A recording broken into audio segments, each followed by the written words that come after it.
exist. It's just they don't have access to it. There's only limited supply, so if you have deep pockets, you get it first. Oh, so money. Most times it's money about everything, yes. That's sad. It's the reality. I compare this hospital to a third world country. I've been in a third world country hospital in Iraq. The Iraq hospital is better than this one, and that says a lot. I've been there. I've been in both hospitals, and this is in the United States, and this hospital is treating low income, mostly people, and it almost makes me feel like they think these people are disposable, and they're not. They're people. You know, people are not disposable. You know, especially the ones that are struggling day in and day out, the hard workers. You know, like trying to reach that American dream, and they're not given a chance because they're brought to this place where nobody cares. And is there an understood financial incentive to diagnose COVID? Yeah, of course.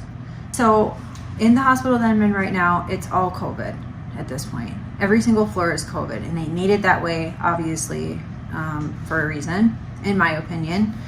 But a person cannot come to the floor unless they have a COVID diagnosis. Is the reason, did they not want to cross-contaminate? Would that be the legitimate reason why you would create an all-COVID floor? Here's why I will say no to that, is because they're admitting people for, quote, COVID rule out. So this guy was probably admitted COVID rule out, tested him. They saw that it came back negative. They probably already did something where they needed to now call him COVID, in the hopes that if they're putting him on a COVID floor and there's nurses going room to room to room, he will get it, and then they'll be backed when he does pass that he did have COVID. Yeah, I mean that's quite a charge. I mean, what makes you think they really want them to get COVID? Because money.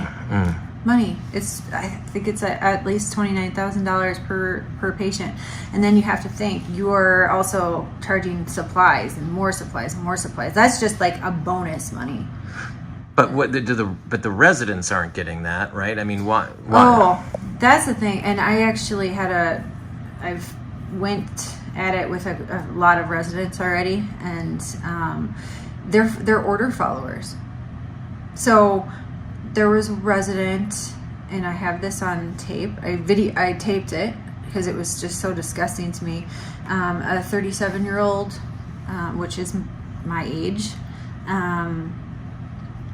was not a DNR. He was a full code. His family in depth discussed with the doctors that they want us to do everything they can to save him. He came in talking. He was very terrified. He was just like, totally alert, knew what was going on, and they convinced him to be on a vent. Now he's dead. But the doctor said when I got into shift that if he codes, that we are not to resuscitate or try to save him. And we flipped. This is important. I just asked them if we can put a DNR order, and they said no. That's up to the attending. Okay, so we're going to code him. That's what I said, and they said no, we're not. I said yes, we are. We're obligated to. So then you got to say something though, like it's our license. Unfortunately, you guys got to put in an order, just something. That's what I said. I said I'm obligated. Yeah. What did she say? So then she's like, the higher up said. I said I don't care what they said. What higher up? God? We don't have a God here making decisions. I said I don't care what they said. So we're supposed to. He's not DNR, but we're treating it as DNR.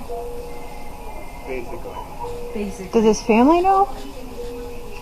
His family knows the situation. I think they called them and they told them. They were trying to do a school attending consent for DNR. Okay. All day he spent like in the 80s saturating. It was this one on the forehead didn't work. It was this one worked, and it came back. When I changed it, I was like, oh shoot, it's 90. Yeah. So they started playing around with the Oh fence shoot, there. it's 90. 'Cause he's still on pressure. He changed the pulse ox You put him on AC, from drop. his head to his finger, and Well, he's yeah, like, no, oh, I it's last week. 90. I had to put a sign up last week. Don't touch my. He's fine. So Yeah. So what was that? So that was we were just getting on shift because we're starting the night shift at 7. And that was the nurse from the day shift saying pretty much we shouldn't code him if he's going to code. And then I turned my glasses on. Why are we being told not to code him, essentially? That's what he said. I mean, because I'm going to tell you right now, if he bottoms out, I'm jumping on his chest. Period. Point blank. It's going to happen. Okay.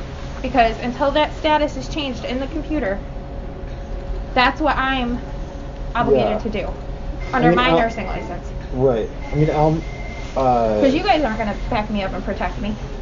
Well, Elmhurst does have a policy given, like a COVID policy, given the scarcity of dialysis and blood. It can be a chem code, it can be whatever. That it's not, it's a difference. Normally the standard is whatever the family says, like we just do. So if they would say code him for 5 years, like we just do that until they die. It's a little bit different now because of the new policy in place with Dr. put in place, which is that you don't need full family you can just tell someone that it's medically futile and that we're not willing to just pour blood and resources into something that would be impossible to get back. But look, it's brutal. He's 37. I mean, it's brutal. Well, so they tried. Well, our higher ups have agreed and our attendings agree that this is futile care at this point. He is not going to make it. I said he doesn't have an epi drip going. He doesn't have anything to sustain going. And I said, and who decided this? And I said, can you put a comfort care order in then? No, we can't do that. Can you put a DNR order in? No, we can't do that. I said, so what's our plan? Do we have to modify? She goes, well, he's dying. And I'm like, I understand that, but there needs to be an order indicating that either I'm doing compressions or I'm not doing compressions. Well, I can say that we can all be in agreement that we will do it. I will definitely. Because I'm going to jump on him. Yeah. So will I. I'll go right with you. I don't care. That's what we're here for. I'm not playing like these until stupid they games. change his status that he is a DNR, and they can do it to physician consent if they've talked to the family. Yeah. But until they change it, and I see it, he's a full code to me. We know when someone we're close. We'll pull the code card up and be ready. You know, we're ready. I had the epi ready. That's one of the first things we do.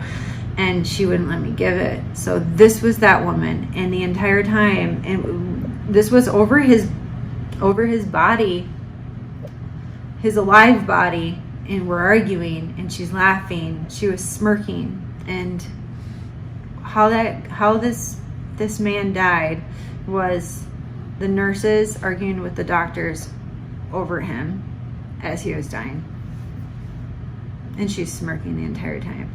It was probably one of the worst experiences in my entire life. But all I can think about is that at least he knows that we were fighting for him when he died. You know. But this was my conversation after what happened, and the guy I told you about earlier that had pulled his tube out, he was up at that point. Like, he was on the same floor. He had pulled he was the one that they wanted to sedate. So at that point, he was doing better where he could walk.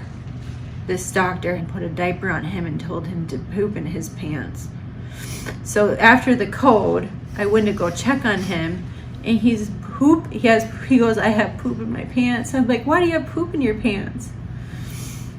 And he said that because the doctor told him that he has to do that. And I just lost it. It was her. This is wrong. It is straight up it is wrong. And I am 37 years old. I have been in a hospital since I've been 16. Military hospitals that well. What aspect of it was wrong to you? I agree that there were parts of it that were wrong too. So. Calling a patient a DNR when there's no order for it, and telling us, like straight up telling us, you're not doing anything. That's wrong. If that was my brother or my father or anybody, I would be furious. And I guarantee you, if I called his family right now and told them what happened, they would be furious too.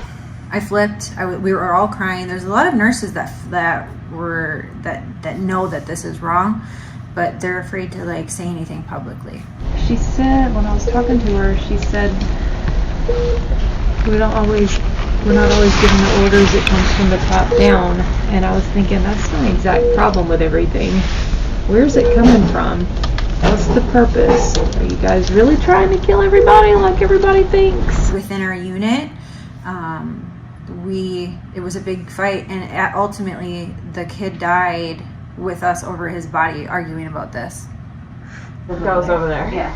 And the doctor will just write it up that we Yeah, I don't trust him though, because I don't know him. I'm sorry, I'm not doing that. There's a doctor that came upstairs that I had worked with prior. He was working in the ED, heard what happened. He came into the room with me and told me that what I did was good. And then, so there are good doctors in here. I guess the word traveled after this. You mentioned earlier that this is a common occurrence where people come in able to speak and they just have low oxygen levels and they're put on a vent. So what's going on there? I don't know. I honestly have no idea how. They're assuming everybody is just the same. There's no individuality anymore. These residents, I think a lot of them are just stone cold. There's no emotion, and they don't view people as people anymore. And it's really sad. I came a little bit later, after the big rush, but there was still a lot of people coming in, and a lot of us were just in shock. Within the first couple days, you could see exactly what was going on. My bigger problem with this whole scenario is when they intubate people who don't need it. Yeah. And it looks very clear to me that they're just pushing it. You almost feel like you are literally living in the Twilight Zone, and you feel like you're the only sane one in a bunch of insane people. And it's scary because these are the people that others are trusting to take care of them, and they're really doing the opposite. I'm to the point where I'm afraid that I'm going to start thinking that this is normal. I don't want to ever get to that point, because they think that, like, the people I work with that are local nurses and doctors don't see anything wrong with this. Really? I mean, they don't. No. Do they see? Was it just like kind of a hard past few months? Is it or? This has been like this, and from what I hear, I mean, there are good nurses that work there too. Like, I have made good friends with a lot of the nurses that do work there. There's good people, but they're outnumbered. So what happens? People come in like this 37-year-old, and what was he complaining of, or what was going on? Respiratory distress. He didn't have COVID either. He did not have COVID. And how do we know that? I took care of him. I have the same type of results from his chart as I do my other patient. It was like the day before intubation, he was fine on the rebreather. And then they intubated, and then he got a pneumo, and then they put in a test tube, and then it's finished. And now he's 37 years old and dead. Because that's what I'm seeing, like all these negative tests, and they're putting them on these vents. Hopeful that they'll get it. They're being put on these COVID floors. It's murder. It straight up is. It is setting these people up for failure based on money. But Medicaid is who pays out, or who's paying this bonus of $29,000? I believe it's Medicaid, Medicare. It's government money, but I don't know exactly where it's coming from. But I know that it is. But I know the orders are coming from the above, someone above, and everybody says that it's someone higher up. I'm like, good, call them. Like during that DNR when they're telling us, or the full code when they're telling us not to, do CPR. I'm like, all right, call your higher ups then. Let's talk about. And they wouldn't, because they're all scared. Everybody's scared, and everybody's scared to stick up for themselves. And I've called a lot of doctors unethical to their face, and they deserve it. I'm a nurse. I'm an advocate for my patients, and to the flip side of it, but I totally agree. But no. Just wait.